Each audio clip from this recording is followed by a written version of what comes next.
Thanks, Eugenio, and it was really a pleasure to be back in Oxford and to see some familiar and very special friends and colleagues, but also to be here at the start of Eugenio's period in Oxford and his project here. And as Eugenio mentioned, it was great that we got to work together last year, and it's a collaboration and relationship that's ongoing, and so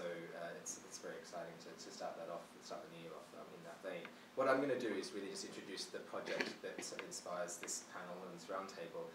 where it comes from, the sort of ideas behind it, and then leave it to a much more detailed discussion of the couple of the case studies that are currently underway that Florence and Eugenio will discuss. I think the substantive aspects of the case studies is where it really gets interesting, but let me tell you a bit more about the project. So we launched, the Centre of Governance and Human Rights launched this project which is titled New Communication Technologies and Citizen-Led Governance in Africa, so quite broad in its conceptualization. We launched it in late 2010, and it's a 2.5-year research project, and it's using the lens of interactive local radio, and I'll explain that a little bit more soon, to interrogate how changing public spaces of discussion and exchange are influencing ideas and experiences of citizenship, the way in which people understand their participatory opportunities in public life, the nature such of the public sphere and the media's role within it or beside it, and practices and outcomes of governance. So very much trying to understand how the opportunities that are created by interacting, using especially mobile phones with radio, thus creating more discursive spaces that is usually the case in broadcast media, is having an impact both on individuals who are participating in this, but then also outcomes of these discussions and the nature of the practices of governance that go alongside this. And the project is an applied research collaboration. So from the outset, it's trying to look at this, these broader issues through the lens of interactive community radio, but also working with a non-profit software organisation that created a tool called Frontline SMS, which is an open source free software tool. Many of you may have heard of it. It's really taken off, and in a short space of time it's proved to be very popular amongst grassroots organisations in particular. And it quite simply takes a mobile phone or a modem and a laptop and creates a SMS communications hub, and all of this is very basic, simple software that's then freely available, and it's sort of being used worldwide in all sorts of different contexts. And we've been working with them in the development, their development and deployment of a new tool called Frontline SMS Radio, and that's really tailored towards local radio stations and their ability to use a tool such as this to create greater interaction focused on SMS. And that tool has now been fully developed, and it's just in an alpha trial which was launched last week, so it's in the process of rolling itself out, and quite a few stations that we've been working with taking up the software, and that's proven to be very interesting for us to see how this changes the way in which they work and the sorts of ways in which audiences interact with them. It's a project I really quickly will say is the research for which is funded by the Cairns Family Charitable Trust and the Isaac Newton Trust in Cambridge, and that allowed both Eugenio to be appointed as the first postdoc on the project and Florence afterwards, so I should mention our debts of gratitude to those who allowed that to happen. So the question approach, why radio and mobile phone in the context of sub-Saharan Africa? Reasonably obvious to those of you who know the context, and we often quote Ethan Zuckerman, who has captured, in a sense, what some of this is about. He says the only technology that compares to the mobile phone in terms of pervasiveness and accessibility in the developing world is the radio. Indeed, considered together, radios and mobile phones can serve as a broad distribution, participatory media network with some of the same citizen media dynamics of the internet, but accessible to a much wider and possibly also non-literate audience. So it's an interesting way to think about how the hybridization, in some senses, of new digital technologies with old broadcast media forms that are pervasive and ubiquitous in particular contexts provides for new dynamics around the way in which people interact with people, get information, and also produce and contribute information into public spaces. And certainly it's very true in Africa, where the mobile phone at least outstrips the internet in terms of penetration substantially, and landlines, the ratio is now about 5 to 1. The mobile penetration depending on how you measure it, and there are lots of issues around what that means, and we can go into them, but fundamentally it's certainly been on a dramatic, a rapid increase, and arguably is nearly at around 50% on average, but it's a huge variation of huge issues around demographics there. But we fundamentally say that mobile is a phenomenon worth interrogating. For us, as researchers, there's a peculiar value of researching SMS interactions because of what they do in terms of producing evidence and data, and I think that's also of interest in terms of for whom else SMS is interesting, because of that ability for it to support research in interesting ways. But I want to focus on, I guess, the obvious problems with that Zuckerman quote, that idea of citizen media dynamics of the internet being somehow replicable in this context. It does implicitly talk about a triangular relationship between the citizen, the individual citizen with a mobile phone, the media as this independent space and entity, set of actors, and then some sort of form of authority, and the dynamics that are created within the points of this triangle. And I guess that triangle is deeply problematic in different ways. On the one hand, the idea of the individuated citizen with this mobile phone, the mobile phone being an extension of, in some sense, their political agency, is compromised in lots of different ways, especially given the way in which the individual's actions are themselves potentially co-opted or embedded within different forms in which those who have dominant ability to participate are able to participate more so, and there's no sort of abstracted individual here. There's sorts of forms of reproduction of concerns around who actually has access to these spaces and who doesn't. And then this idea, I guess, is radio with media as playing some sort of fourth estate function, which again disembeds the radio from the context within which it is able to sustain itself, the kinds of intricate and complex relationships around power and money, the economics of these entities, that makes that a problematic way of thinking about the role of the media in these contexts. And finally, the authority to whom this citizen media dynamic is seeking accountability or seeking to produce changes itself, and something that requires a lot more scrutiny. So with that sort of background, I think gives a sense of, we're very interested in this space. It's really exciting. Other people have commented on what's happening in the space of interactive radio in a sense, but what sort of questions should we be asking about what changes we are seeing? So I want to speak just very briefly about ICTs, media and governance in Africa, and different literatures on each of these that we're drawing upon and trying to bring together in what we think is a new way to shape our project. And of course the backdrop to all of this is, on the one hand, sort of, I guess, mainstream policy ideas around the potential roles of technologies as vehicles of liberal, progressive political change, so the idea of liberation technologies and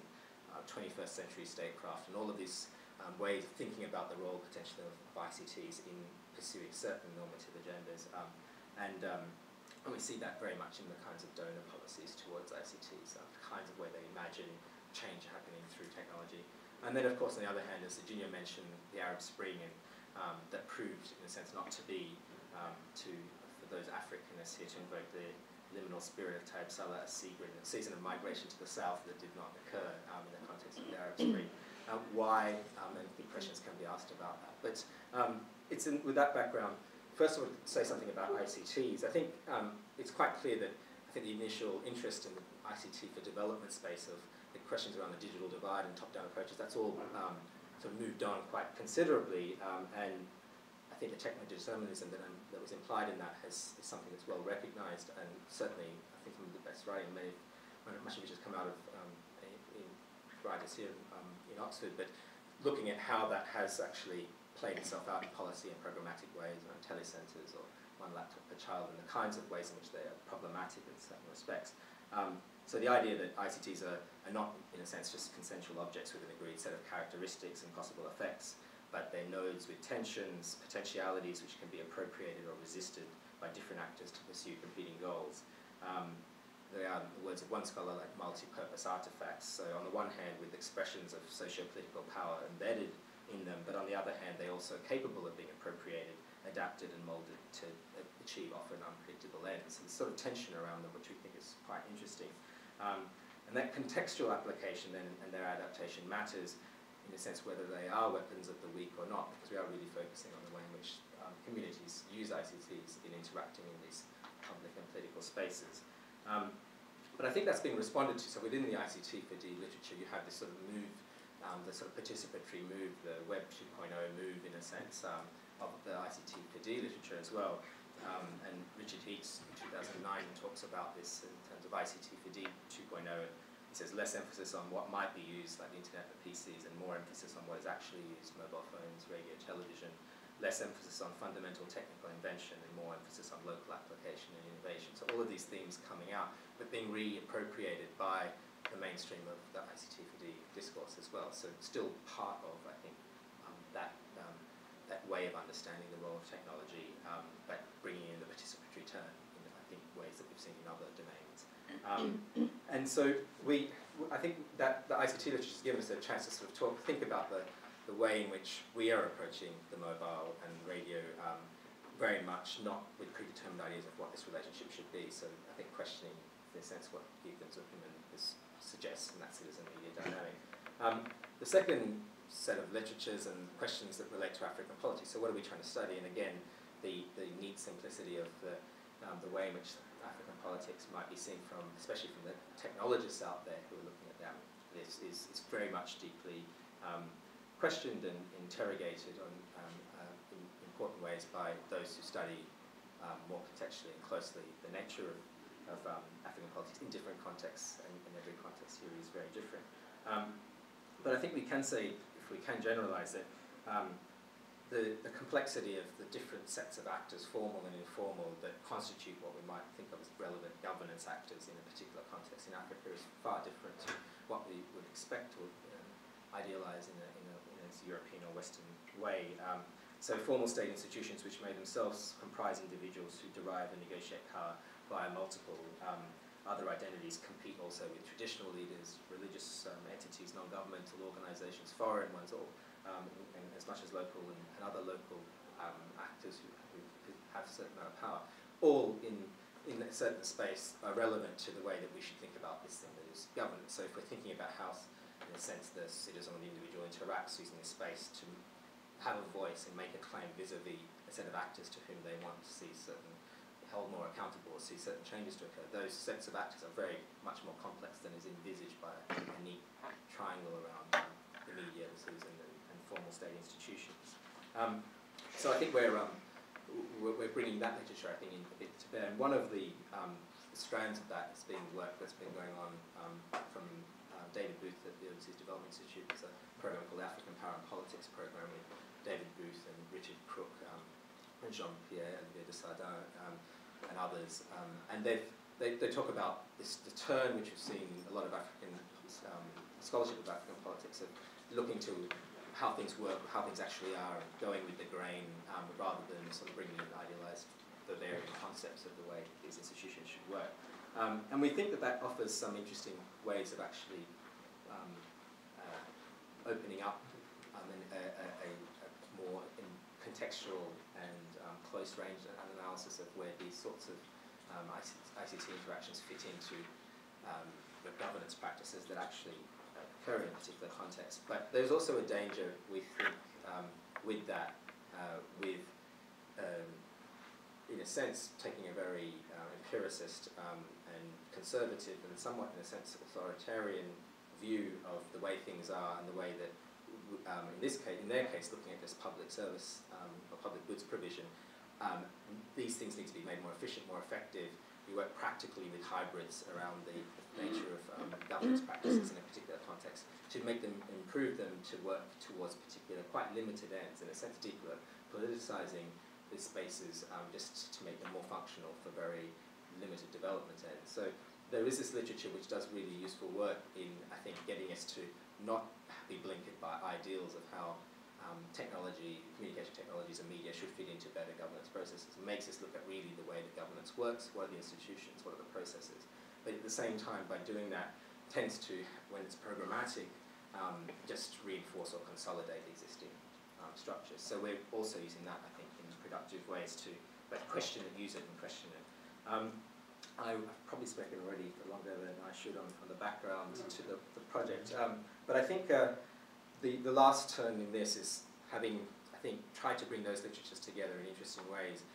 but still keep an evaluative orientation to our project. So how do we start to then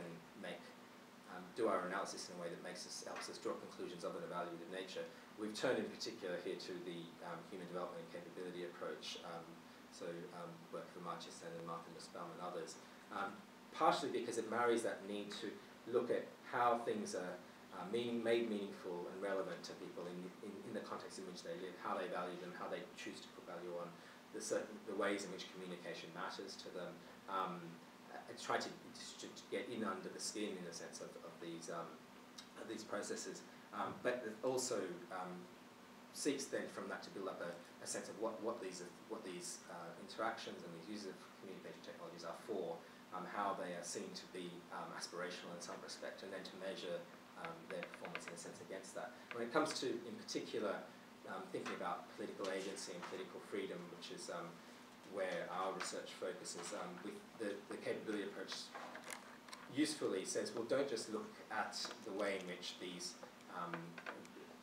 opportunities to participate are themselves instrumentally useful, so for better public service delivery or ways in which it just has an instrumental effect, but what's the intrinsic value of the capacity or the ability or the opportunity to participate using these technologies? To what extent is that of intrinsic value to the individual, because they value it as communications as an end rather than just as a means, and how can you have better appreciation of the fact that that's a dimension of this that needs to be examined. And similarly, how do we understand the role of communication and these processes of being able to be more involved and engaged in public spaces of dialogue and discussion, the role of that in the way that individuals form views about what they value, and what are their perspectives on public issues, on particular normative concerns. So how is this important to the way that they actually have the constructive value of this participation in the way that they shape their viewpoints on the things that they value and the things that they want to value in society. So there's, I think, in a sense, a more subtle way of understanding what should be worth measuring that is offered by the capability approach that we've tried to incorporate in our research. It very much forms the background to the research questions that we've taken to the case studies. I'll let Virginia will be talking about those research questions in more detail in the first case study. But there's three strands of the research that have emerged. Basically, so these are the questions that we've pursued in the research, and they're quite long. So we'll leave them for a while. Yeah, we've still got a year to actually absorb them. But they capture in the first three in particular the different levels of understanding the value of participating and communicating in a political, social sense, in a public sense, the dimensions that we think are worth separately interrogating. And in the fourth question, which you can read at your leisure, it's very much about having looked at that, how we can sit back and reflect on how the capacity to communicate in these spaces using new technologies is also having an effect on the configuration of governance in terms of the different actors, the different processes that are at play. We're interested in how we can step back from all of this and see who's benefiting, who's taking advantage of this, whose power is being more consolidated, how are different actors actually trying to shape this space and make use of this space or defend themselves from this space in order to protect their interests, considering we think that the space is significant, which is sort of an assumption that goes into that. And so there are three strands to the project, and I'll end on this. The first is looking at these questions in the context of three three case studies, and they have changed over time owing to the researchers who have been on the project, but the three case studies are Kenya, Zambia, and Uganda. And so they're each ones where we've spent, over the course of the project, at least a few months in each, at particular radio stations, in particular localities, understanding and interrogating these questions. And the two other strands of the research, the second is the rollout of this new tool has led to lots of stations across sub-Saharan Africa in getting engaged and trialling the software. That's in process right now. They've been asked if they also want to be part of a piece of research in which they which is called Africa's Voices, which is a chance to basically get these stations to all participate in the formation of different questions that are asked the same question being asked in different languages once per month across these different stations, then the outcomes or the results of those questions, the answers to those questions, which is exactly what Frontline SMS Radio is designed to do, being collected, and then us contributing a comparative analysis of that data in meaningful ways that goes back into local programming. So the key thing here is to actually sustain discussions and debates about issues that are of interest to different communities across different countries on the continent, and see and place a value on the ability for a radio station to place that community's perspective in the context of other communities. And from that, we hope to grow particular strands of research, but we're first making it interesting and engaging to the stations and communities that participate. The third piece of strand of research, which I won't talk about in any detail, is very tentative still, but one of the things we have noticed is how shoddy and problematic a lot of the ways in which polling is being done using new communication technologies, and not just deeply unrepresentative, but also easily manipulable or problematic. And one of the things we're interested in is how radio stations themselves can be interesting conduits of more representative polling if done in a more sophisticated and credible way. And so we've been talking to a non-profit initiative of YouGov that's based in Cambridge, so it's this offshoot that's more focused on academic research, on developing ways in which radio stations can actually build panel-based data, panels of their, and ask questions that are more representative, not necessarily absolutely representative, and feed that back into, again, programming. But so it's an experimental sort of concept testing idea of thinking about stations as more meaningful players in public opinion development and formation, more credible in that sense. So I've spoken for far too long, but hopefully given you a bit of a romp through what the project is about and how we've conceived it. And we can come back to questions about the project more generally, I guess, afterwards, but it'd be much more interesting to delve into the case studies. No, thanks a lot, Sharath.